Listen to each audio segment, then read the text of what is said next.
Howell Carnegie District Library was the center of attention yesterday when about 75 protesters gathered there to spread the word about federal funding cuts to libraries. Our Al Myers joins us from Howell with a look at what they're fighting for. Livingston County has just 6 public libraries, and advocates tell me they're concerned about federal funding cuts that could put a strain on well-loved resources.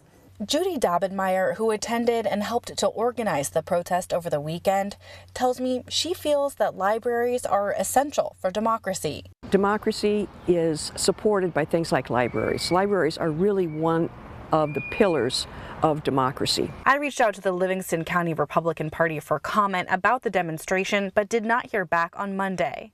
Now, back in March this year, President Trump issued an executive order to dissolve the Institute of Museum and Library Services, quote, to the maximum extent of the law, end quote. The IMLS allocates federal funding for local public libraries.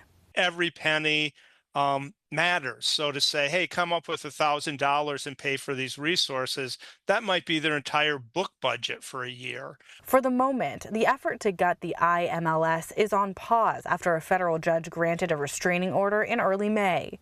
But Holly Ward Lamb, who serves as the director of the Howell Carnegie District Library, tells me cuts like the ones President Trump has proposed would have a major impact on our state's interlibrary loan system.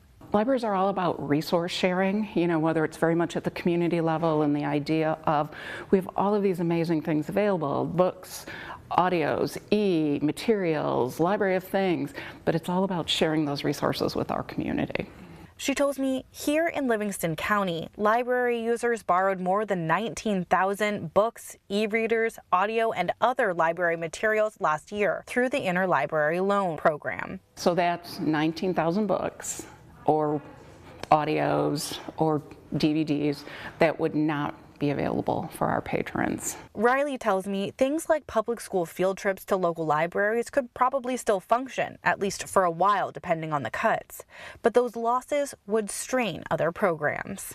I don't know of any Michigan library that's sitting around saying, hey, we have so much funding, we don't know what to do with it. They're already stretched pretty thin, so to make up for a hole would be challenging. Reporting in Livingston County, I'm Al Myers, CBS News, Detroit.